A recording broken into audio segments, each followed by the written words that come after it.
Carl, your latest book, The Slow Fix, can you tell us what is the impetus for that book? Well, for me, the starting point was a very personal one. As the author of books in praise of slow and under pressure, I've become a globe-trotting advocate for the idea that slowing down, doing things at the right speed, not rushing, is a good thing. But in my private life, although I've reconnected with my inner tortoise in every way, I found that with my back, I've had back trouble since my early 20s, that I had carried on in this sort of very fast approach. I was caught on this carousel of quick fixes, going from one miracle cure to the next and never fixing anything. And when I found myself really struggling to lie in bed comfortably, I realized that I just lost my bearings and I needed to take a step back and to put that slow philosophy into practice, to bring it to bear on finding a fix for my back, get away from the quick fix and find something that I eventually ended up calling the slow fix. What would you say is the thrust of your message in your new book? I guess the bottom line is that when it comes to dealing with complex problems, there is almost no such thing as a quick fix. That the quick fix deals with the symptoms, it doesn't really get to the heart of the matter. And that when you have to deal with difficult problems in every walk of life, from relationships, health, all the way through to business and politics, patience is still a virtue. It takes time to unpack and to make sense of and to find real and lasting solutions for difficult problems. So rather than looking for a quick fix avenue, we're looking for a slow fix approach. Well, and I guess nowhere is that more apparent these days, you could argue, than in the whole world of parenting. Absolutely. I think that this virus of hurry, this quick fix mentality has infected our approach to raising our children, so that our kids are born and they hit the ground running. It's Baby Einstein DVDs, it's Mozart music, it's Chinese lessons at the age of 2. It's endless little fixes, little boxes that we tick to try and create the perfect resume or produce the perfect child. We've turned parenting into a cross between a competitive sport and product development. And I think what we've lost in that dash to the finish line to be the perfect parent and provide the perfect childhood for our kids is that we've lost that art of patience, of taking the time to work out what's really best for us as a family, for our own children, to block out all the sound and fury and all the hoo-ha that swirls around modern parenting, and take the time to work out the right fix, the right solution, the right approach for our own kids. Now, it's interesting, you mentioned your other books, and you have been hammering away at this topic of slow, particularly as it pertains to parenting now. This is, I guess, your third book. You've had In Praise of Slow, The Power of Slow, and now The Slow Fix, which is not focused entirely on parenting. But do you see some kind of shift taking place? Is the pendulum going to the other end, in your view, where parenting is concerned? There's no question in my mind that the tectonic plates are beginning to shift below the surface. I think that the primary thrust of our culture remains one of what people call hyper-parenting, or that helicopter parenting, or that professionalized approach to parenting. But I think more and more, wherever you go around the world, anyone who has anything to do with children, parents, teachers, healthcare workers, whoever, is realizing that there's another way, that there's a better balance to be struck for children. And it's even the fastest people around now, the people that we look to, the kind of tiger mom demographic, who are saying, this is crazy. Just a few months ago, the Prime Minister of Singapore stood up and on National Day in Singapore and delivered a speech, which was really a kind of scolding of that, because Singapore is the spiritual home of the tiger mom. And he got up and he said, children are doing too much. They don't need to be doing homework all the time. They don't need to be rushing from one extracurricular to the next. They need time just to play, to even to get bored, to be children. And that's how they're going to grow up to be fulfilled and successful citizens. And that's the Prime Minister of Singapore, sending that message. Now, you've traveled all over the world. It's so interesting. You've seen so many different things. People have told you about their personal experiences where this topic is concerned.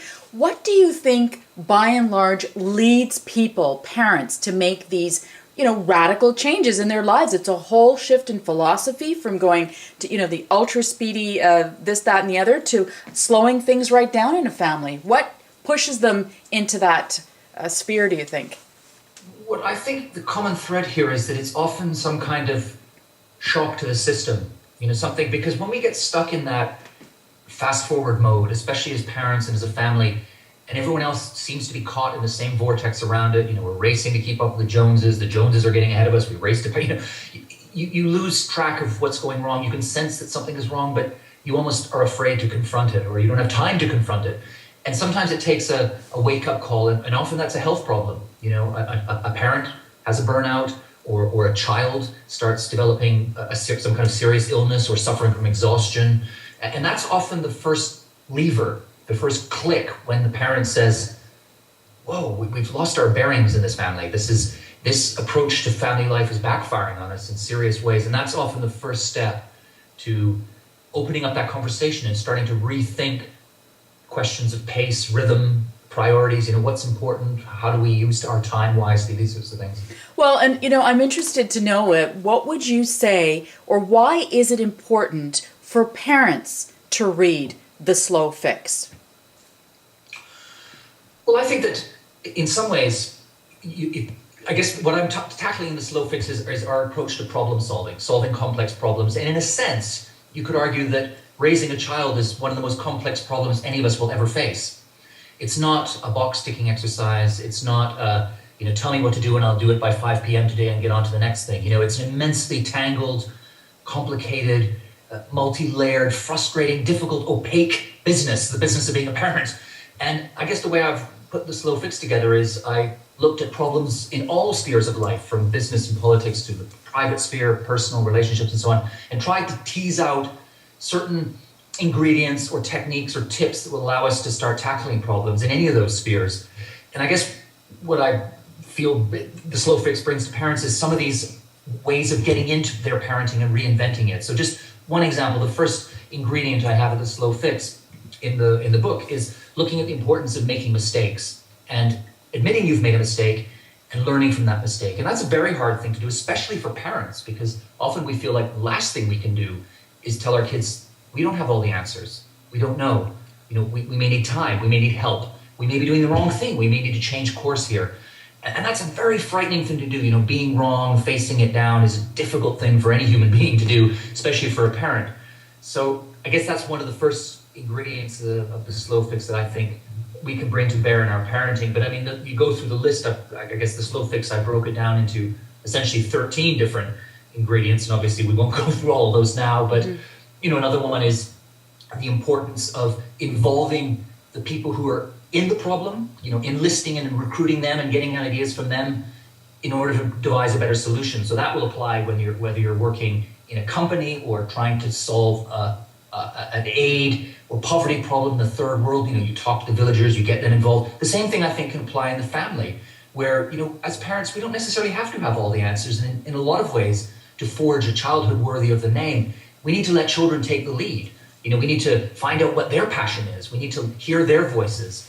And often we don't take the time to listen to our children. We're all so busy rushing on to the next ballet lesson or hockey practice or Kumon tutoring session that there's no space and time just to listen. And children do need us to slow down to their pace. They need quiet. They don't just open up. You can't schedule 5 minutes for your child in the morning to tell you everything that's going on in his life so you can call New York at 11 a.m. It just doesn't work that way. The child needs to feel that you're moving in lockstep with them, that you're not in a rush, that the things are moving at their pace. And then after a while, we all know this as parents, after a while, then the deep stuff, the big stuff starts coming out.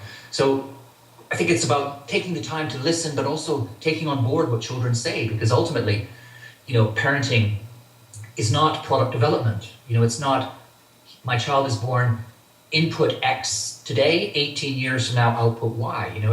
It should really be, I think, a journey of discovery. It's about saying to your child, let me take your hand and together we will find out who you are. It's fascinating to me because you speak from your own personal experience. All your books are derived from what you've experienced, as you mentioned, the slow fix being part of what you struggle with your back and that kind of stuff. What has been the impact on your family, on your children? They're a little bit older now since you came out with your first book, of this whole slow movement. Well, it's interesting because I feel that we are in some ways inoculated against this virus of hurry that's swirling all around us. I mean, we live in a well-off, ambitious, hard-charging area of London in England, and there's a lot of speed and a lot of impatience here.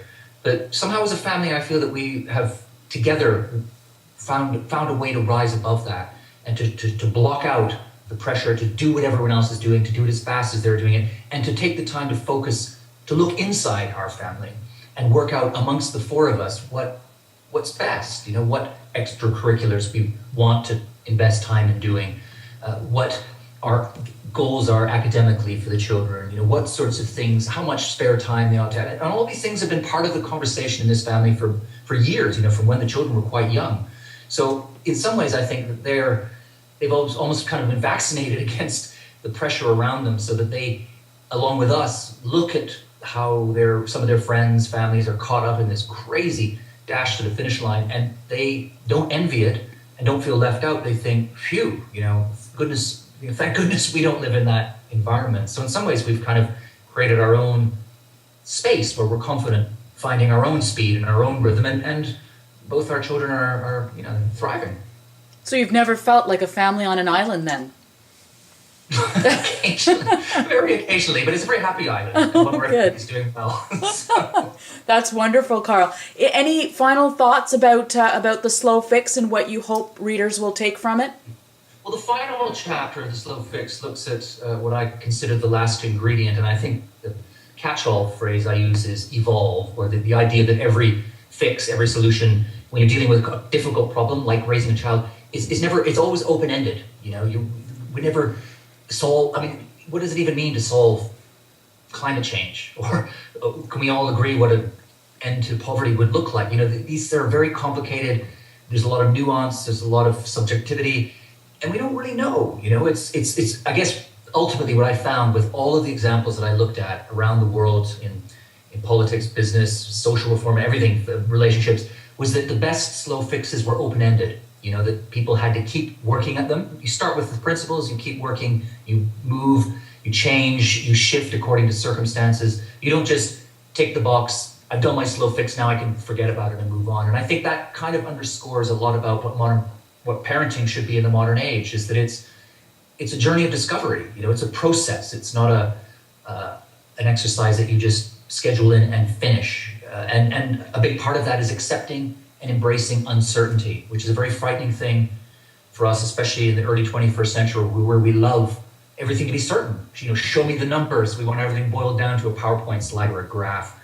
And you can't reduce a child or the art of parenting to an algorithm. It's always going to be many shades more complicated than that. So I guess what I would leave people with is the idea that that you have to learn and even enjoy the uncertainty of being a parent. It's not product development. It's not a fixed equation. It's a journey, and it can be an immensely thrilling and fulfilling and wonderful one if you allow yourself to go with it, rather than feel that you've got to take it by the neck and control every last moment of it. Really a wonderful way to summarize it. Enjoy the uncertainty of parenting. That's fantastic. Thanks so much, Carl, and we wish you all the best with your book. Thank you. It's been a real pleasure.